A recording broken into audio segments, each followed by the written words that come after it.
Hey there, guys. My name's Travis. Or you can call me Clever, which most people call me. It's been a really long time since I've done a video or anything on YouTube, to be honest.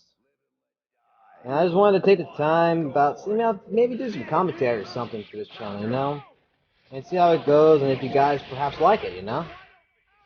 Maybe I could start with something. Maybe I could start something up here. You know what I'm saying? Like for you people that could watch or at least be interested in it. So. I figured I'd give this a shot, and I figured we could do the topic for this video as like a real talk commentary, with you guys about what happened to me in the last 2 years and what I'm trying to do in the future. I know that perhaps some of the people will watch this video be like, oh my god, this fucking bastard, you're still on YouTube, and other comments like that will probably most likely show up, but this is my story, I guess, in the lighting, and it all started really, I'm gonna be honest, like back in 2010. So I guess let's just get started. So back in 2010, I started working for myself in two separate industries. Goddamn, fuck you, mouse. In two industries, you could say. From information technology to YouTube marketing with the network aspect of it. Nothing really got started with the network side until about 2012, which I'll get to later on. But I was really working hard as an IT support person, fixing and repairing computers from hardware issues to network issues to virus removals, which I gotta say, if some people stopped looking at porn, they probably could have saved a lot of money with me back then, just by not looking at porn. I'm just telling you. I'm just saying. But anyway, with the YouTube side of things, I worked for several YouTube-based companies from that time period. To name a few, we've been Broadband, Machinima, Maker Studios, a short time with Bent Pixels, and etc. I left each of these companies because I really disagreed with their principles on how the companies were ran. I mean, this led me into working with a newly created multi-channel network, which we called an MCN, on YouTube. And in a short time working with them, I became second in command of the company and then CEO. Which I wasn't really looking to take that job, to be honest. Like, I wasn't really looking for that responsibility. You see, working in the IT world as a business owner of the IT company and I realized I did not want to have the responsibility of several hundred people under me. So, because you're the owner of a company, and I found myself basically quite happy being just an employee in that sense, because you have a lot of responsibilities being the CEO or the president or whatever you want to call yourself in a company, and I just wasn't looking for that with the network side. So that kind of like me working for this company at the time when it first started out. It was like the weight of leadership role would be off my shoulders, I thought. Like I would just be somebody who gave a little support, but I answered to somebody else who was able to take that leadership role. But things in this company happened, which led me into becoming the primary command of the company, which I had to debate taking that role. The current CEO of the time, which I'm not going to mention his name, but the current CEO was kind of having some issues, I guess, some personal issues with his life, and from what the shareholders told me.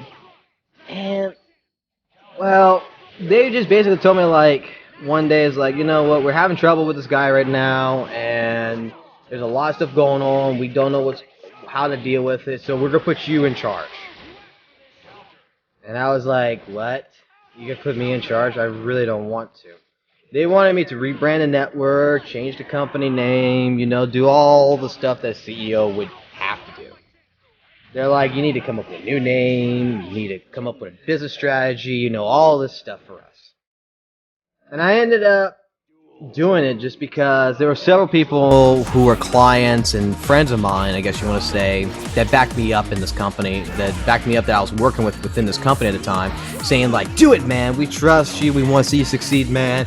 We only trust you. The only reason why we even came here was because of you, dude. And we want you to help us out, and we want to help you out. And it's like,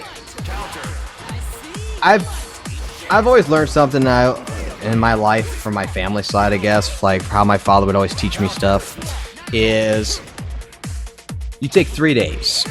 And in those 3 days, you have to think long and hard about what you want to do with your life. Before you make any decision, you take 3 days. And I took those 3 days, and against my better judgment, I guess I listened to these people and I took the pressure and I said, yeah, sure, I'm going to take the leadership role. Which, it wasn't that bad, I guess. I mean, this is the time that now I'm starting to, lack off customers that I used to work with in the IT world, basically refusing to work for them.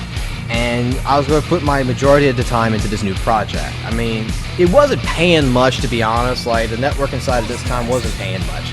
It was paying around $200 or $500 a month for being basically just a recruiter at the time.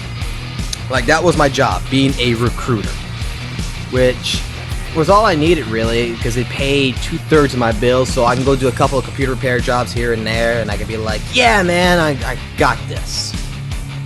So I signed this agreement with the shareholders, which at the time, I thought it was legal.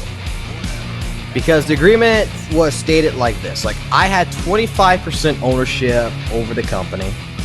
Contracted clients, which were the YouTube channels that came in, would have 15% altogether. The past owner himself, who they removed, kept 5%, and the rest of the shareholders kept the majority share of 55% ownership.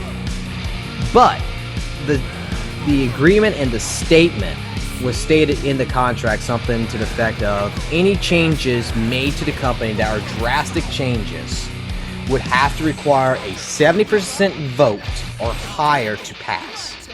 Which I thought at the time would be more unfair due to the shareholders having majority share, Like, okay, so if they try to remove me, if I do a good job and they remove me, or something happens and they want to change like the entire business strategy or whatever, they have to at least have 70% vote together to pass this. So that made a logical sense to me, and I felt like the agreement was legal, which we'll get to that later on, but let's just say that it wasn't.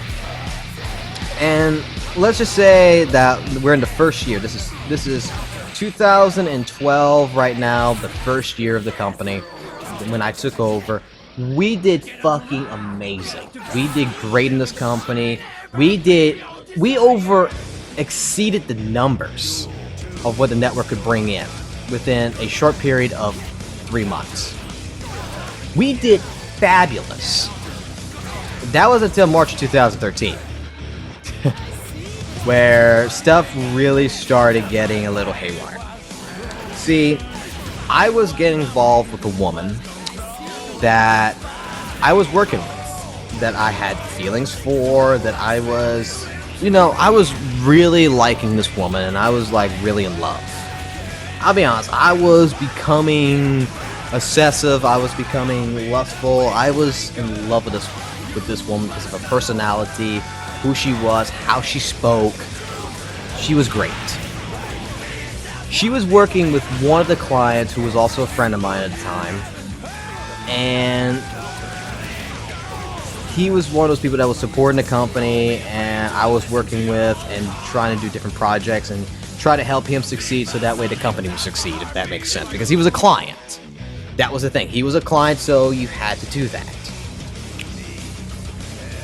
Well, how can I put this? Things happen, which I really don't know the dealing on what happened really, but these two had a falling out from what I got, and things were stated between between two of them, which led me in the middle. And I was in several different calls at times, so confused, and I was trying to figure out what was true, what was not, and I was trying to figure out how to keep the peace on both sides. Like, I don't know how to put it in more like that. I mean, it's like everything was fine until these two started fighting, and then it was like I was being pulled from one side to the other side. This one's lying, that one's lying, this is being said, that's being said. And then the day came where the client, my friend, and his friends basically pulled me in a call, and they were like, basically, they made it seem like, it's like, dude, it's either her, it's either the broad, or it's us. Which, this is where my depression started. This is where, like, I was getting confused, I didn't know what to do, and I just wanted, like, I talked to them and I was like, can you guys just please, like, look, you don't like her, I get that. She don't like you, I get that. You guys don't need to talk to each other, but I'm asking you for, if you're a friend of mine, could you just do me the favor, letting me see this one through? I mean, all I want you to do is just keep your nose out of my personal business. We're still good friends. Let's just keep business relationships as business relationships. You know, that's how I was trying to express it. I mean, I know they were probably really looking out for me, and I know that they felt like I was betraying them in a sense, but it felt like, to me, like I was being smothered, I was being hurt no matter what I was saying, no matter what I was trying to do. And I really, at the time, wanted to see if I can get this relationship going and see if it would be worth it or not. Well, this kind of escalated to a huge argument within both sides, when I just basically said for each party to leave the subject alone, let's all be grown-ups and let's just fucking move on. Well, the friends I had basically said we can't do this, and since they're our clients, they decided to leave the company. They started saying stuff like, because since I couldn't be honest or whatever with them on a personal level, they couldn't trust me, that business is business, and then later on they started saying stuff like I was stealing their money, I was trying to screw them over, which that hurts to this day because I really trusted these people. I mean, I really did, and I think there's a lot of miscommunication on a lot of different ends. But it is to each of their own. I mean, this is where something didn't make sense, though. Is like, there's a lot of rumors right now saying like I'm stealing money and stuff like this, and it's funny as hell because in the contract I had something stated in there, which states I have no control over the revenue that the company has collected.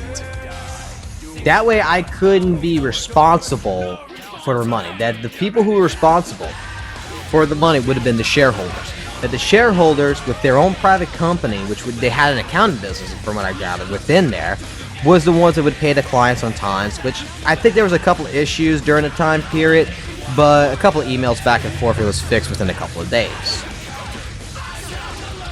So, let's just fast forward though. Like, we're getting the crux of what started my depression and what started my failure, I guess you want to say in that sense. If we fast forward to, I think it was either October or November 2014. After all this stuff was transpired, it was still technically going on. Like, there was still stuff being said, there were still rumors, there was still a lot of different things going on behind the scenes. And the shareholders basically one day grabbed me and basically, we need to get in a call, we need to talk, man. Travis, we need you to stop for a while, cool off, because these people are stirring more stuff up, man, and we want you to take a break, you know, just take a vacation. We'll meet back around on January's first of the year business meeting, and we can discuss all this. So, I agreed to that.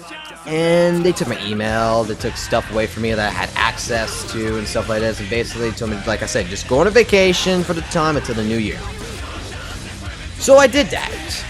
At this time, I was having these depression issues, I was having anxiety attacks due to these personal issues in my life, and I had other personal issues that was coming involved with family and such. So yeah, I needed to take a chill pill, and I needed to let it go for a while. This is where I met a lot of great new people on Twitch, because I started streaming more now than ever.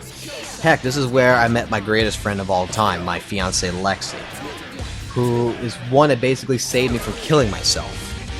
Along with her, I mean, I started beginning to listen to and watch another streamer and a YouTuber called Maximilian J, who talked about this topic basically on his stream several times in his way, and that's when it felt like it spoke to me, when he talked about depression and he talked about anxiety and such. and how it affected him and how he grew past that a little bit.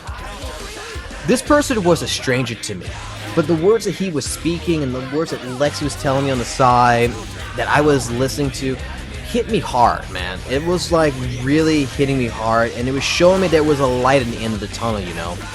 And it was like, you can't just let the bad pull you down. You can't let everything that comes crashing keep you from being who you are. So this started boosting my confidence and who I was up again. When the new year came, I was greeted by the company with a message stating that the company is now going to change of management. I was fired basically and got my last paycheck in the 1st of February, and this is where like my depression again started hitting me. Like everything started hitting me. But I accepted it because I was thinking that it would be for the best anyway for the company as a whole. That because of these personal issues I had prior during a year ago, that maybe it would be best for me to relax, take a chill pill, and let it be. Well, since to that day, this company keeps trying to use me as an excuse from what I'm gathering. They're trying to put me as a scapegoat. They're trying to say that I lied to people, that everything went wrong, that was my fault, that the support and everything was my fault, that they're even saying that I stole money, which I'm keep going with an attorney and such to keep looking at my PayPal to see how the heck that was possible, because the only thing I got left in my bank account right now is probably like $800. And I'm working like I'm almost working like days and nights right now back in the computer industry, so it's kind of like, how the hell did I steal thousands and thousands of dollars that they're claiming? And basically I was just thrown under the bus. Even people that I knew closely within the company that I was working with decided that I was talking to decided to throw me under the bus, hoping that it would get them somewhere. And they even told me like, look dude, this is nothing against you, man, we're just doing this for ourselves, man. Like, yeah. And I can't blame them, to be honest. Like, I was hurt. Don't get me wrong, I was hurt. But you gotta understand that life, in a sense, is a business. You have to do what it takes to survive. And if you have a chance for an opportunity, you have to put your needs above everyone else's. So, as of now, yeah, I'm still in a rut trying to figure out my life in more ways than one. I sit here some days just wondering what I should do. I mean, like I said, I got started back into the IT world of building and repairing computers since I was fired, and I'm just trying to make my ends meet with my bills and do what I want to do still, you know. Knowing that no matter what, though, there is a light out there. Look, what I want to say is that I am a depressed, stupid, retarded person in a lot of different ways, but yet I am the most luckiest guy there ever was. In my own way, because I got friends, I was able to meet new people, I've met someone who I'm now engaged with that is the love of my life, I'm working on some new projects, I'm trying different things, my depression is slowly starting to die off, and the thing I like for someone like, if you're still watching this video, is no matter how bad it may seem right now, or how hard things get in your day-to-day life, looking at just the negatives is just the wrong attitude. Like, seriously. Sometimes you just can't look at the glass half empty. You have to look at it as being half full, because with the right persistence, you can turn those lemons that you get into lemonade and rebuild yourself upon that. That there's never really an end to anything. There's always a new opportunity and a new door that opens up every time one closes. And I'm sorry this video might be a little long, but I want to thank you guys for at least watching. I'm going to try to cut it here. If you enjoyed the video and think I should do more of these types of videos, hit that like button, I guess, and leave a comment below. Either way, this video is going to be, like I said before, it's going to be somewhat of a test to see if there might be an audience out there that would be interested in, like, commentary videos. And, yeah. Wow, there's cars driving. So, thanks a lot, guys. And I hope to see you later. And yeah, maybe I'll talk more about this kind of topic later on. I'm not sure yet. But If we were married, in any case, thank y'all so much and have a good one. My name's Clara Fox, or Travis, and I'm signing out.